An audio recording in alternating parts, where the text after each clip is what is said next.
Hey guys, what is up, and welcome to, I guess, the first episode of what may become a series, but this is going to be some of my thrifting finds that I found over the past few months. I thrift a little bit differently than a lot of other nerfers, and I've seen a lot of other people post videos about this, so I figured I'd give it a shot as well. But basically my two main sources of blasters are thrift stores, and then I have a friend that buys and sells a lot of blasters, like he buys in lots, and then resells the blasters individually during HVZ season, as we have a pretty large HVZ scene. So he does that on the side for some extra money, and usually he'll set some stuff aside for me if I want to get first dibs at it, which is pretty sweet. So I've got some cool stuff from that as well. But without further ado, let's jump right in. Also, I guess, which is a bit different from other nerfers, I tend to just buy mostly things that are either highly moddable or highly collectible. I tend to not buy a lot of like the lower tier stuff, like a lot of the pistols and things like that. I usually pass on a lot of those and just go for things that I think will be cool mods, or things that could be turned into cool projects. So starting off with the Firefly. This one's in pretty good condition actually. Like the yellow and blue don't really have a lot of scratches on them, and I believe I took the battery out, but the last time I tested it, the Firefly mech still worked. And for those of you who aren't familiar with this blaster, basically it has a clear turret, and it came with sort of the original glow darts, and they were just white suction tip darts with actual paper wrapped around them. So when you put the battery in and turned it on and pulled the trigger, it rotates the turret and then shoots, but it also flashes a little LED in the top of here, I believe it is, or it might actually be a bulb, but it just flashes it real quick, and that'll charge the paper that's around the dart and actually make it glow in the dark. I remember this was one of the first sort of big Nerf blasters that I got when I was really young, or getting into Nerf back when I did. And had just come out at the time, and I think my friend's dog ate all my glow darts, so I was kind of disappointed. But this blaster is sort of special to me. I really like the Firefly, and they're great for a lot of mods because you could use this back section as sort of a cool stock. It's potentially one of the most comfortable stocks, in my opinion, that Nerf has ever made. But yeah, super cool blaster. I'm glad to add another one to my collection. Sort of up next, we have everyone's favorite, the yellow Recon. Now this one came with all the attachments, which is why I bought it. But the shell is also usable. Maybe throw like an XBZ tank or something in there. If it was one of the clear shells, I might say you can make a Retalicon. Or if you just want to be old school, throw some Retaliator internals into the original Recon just to throw people off. But yeah, stock's pretty flimsy, as per the usual. This isn't a first. This actually, I think, might be a first-gen one just because of how long this thing is, but I'm not sure. I have one that down the stairs that's first-gen. I'll have to compare because I think the later ones had a bit shorter because it had this big yellow piece that said orange piece that said armed that stuck out the back when you took it off. But I'll have to check for that maybe later. Another big reason I bought it was because of the barrel extension. That's great for a lot of mods. And then the light is just sort of a add-on, which is always nice to have, but if these are cheap enough, I almost always pick them up, even if it's just for the attachments. Now, I've sort of already taken it apart and used some of the pieces of the shell, but I also had a deploy that sort of goes with the Retaliator in terms of, when it came out. I figured I'll keep some of the pieces around, though, because the charging handle might be cool for a mod, or carrying handle, rather. And then magwell is always good to have for mods. But yeah, deploy kind of looks like a blaster when it's in, its folded up form. Kind of looks like a blaster when it is deployed, but never actually looks like a blaster in my opinion. Another cool thing, I guess, it's kind of gimmicky, it's fun to play around with, but this one has already been sacrificed for pieces, so let's move on. This blaster is a Boomco Burst Wave, I believe. Unlike Nerf, they don't actually write the names of the blasters on the shell, so I can't tell you offhand. I'm pretty sure it's a Burst Wave because it has the turret, but basically it has 3 4-round turrets, and you can sort of fire in between, move in between each one. You pump it up, it's an air blaster, and then you shoot.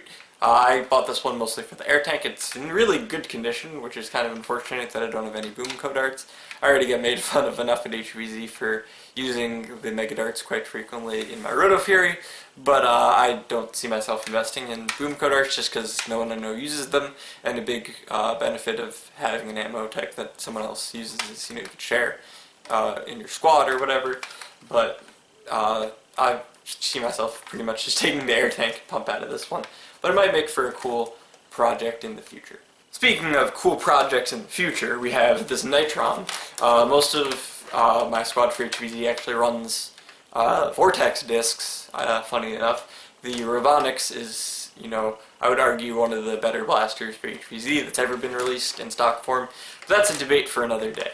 So the Nitron, like I said, is an attempt for me to sort of maybe make something that uses Vortex discs that's useful. I'll probably turn it into like a boom Nitron. I don't have, super high, not super high on the priority list in terms of, mods that I need to do right away, but, it'll be on the back burner for a rainy day maybe when I need to rip apart something. But yeah, this Nitron will probably be turned into a boom Nitron, just spew discs all over the battlefield. Up next in the thrifting finds, we have not one but two long shots, and actually 3 long shot front guns. One of them is downstairs, it was torn apart. It actually didn't come with a handle for some reason, which kind of was strange to me, mostly because you have to disassemble the whole front gun and then remove the handle if I'm not mistaken. But that could have either been from just for cosmetic reasons or a few years ago, back in the day, there's a popular blaster called a Chimera, or Chimera, I'm pretty sure it's Chimera, that sounds way cooler, but basically it was like a super minimalist Titan rifle, where you take a Titan tank, slap one of these guys on the bottom, just to be able to pull the trigger easily, and then it would have maybe some kind of PVC minimalistic body stock type thing, but those used to be fairly popular, so maybe you went to one of those. But yeah, like I said, 3 front guns, 2 long shots. I'm a huge fan of the long shot, just because I think this profile is super iconic. Like you can see the grading here, just because the long shot's been out for what, like 10 years now. There's been so many amazing long shot mods that have come out in that time. There's some kits available for the long shot. It's still being used. It was a very iconic, blaster. And then, even through the years, there's still very many cool long shots, mods being produced these days. So the long shot for me is very iconic, and I love working with them. They're a great platform to build a blaster off of, even if it's not just like the long shot internals, like my Stry Shot, I guess it's called.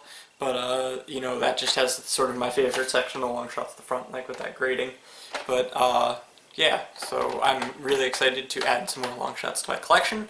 I think I'm up to 6 or 7 now, 3 or 4 of which are stock, and I am looking forward to doing some awesome long shot mods in the future. These did not come with the scope or the magazines, but that's not a big deal because I have like 3 or 4 scopes already, and then the 6-round magazines are pretty useless.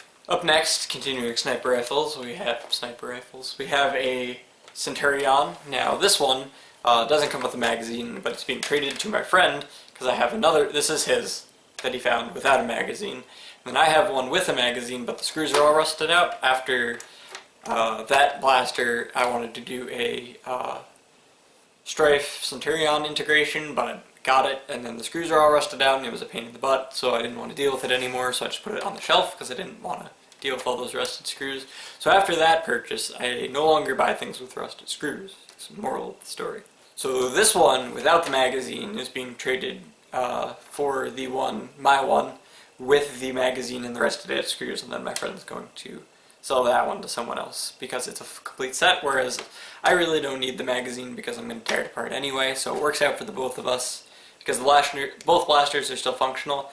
However, personally I don't think it's very practical to have a 6-shot blaster that's, 4 feet long, but I'm saying that as a huge fan of Mega Darts. I run a Roto Fury quite frequently, and it's probably one of my favorite blasters that's been produced in the past few years. But yeah, getting back on topic, Centurion, really cool, trading it for my friend. This one will probably go to an integration, maybe a Strife Centurion, but those have been done quite a few of recently, so I might do something like different. I'm still waiting on that. But yeah, super excited to be able to use this sort of really cool back section for a project in the future. So last but certainly not least, we have the highlight of the collection, the Raven. This is an original orangey, or not orangey, yellowish green one. It's the end strike one. The shell is in really nice condition, however the motors sound like they're dying, so if you listen carefully.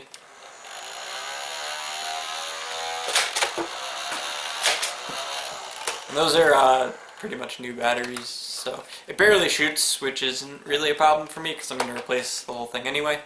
But yeah, so this is pretty cool because I'm either going to do a Straven or a Afterburner Raven. I'm still debating. I have one Straven, it was my first real integration, and it's kind of ugly compared to some of my more recent stuff. So doing another one of those would be cool, but it would also be really cool to do an Afterburner Raven because I've seen quite a few of those recently and they look super cool.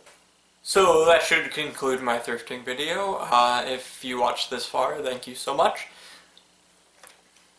So that should conclude my thrifting video. If you watched it to this point, thank you so much. Please let me know if there's anything I can improve on, or things you liked or didn't like. This is my first time doing this kind of video. I'd like to keep doing it because thrifting blasters is a great way to sort of get a lot of good modding materials and blasters, and, you know, expand my vintage collection for a relatively decent price. So thank you so much, like I said, for watching. I hope you enjoyed, and I will see you in another video, hopefully. I'm not entirely sure. I'm like Nerf. Lunch is ready.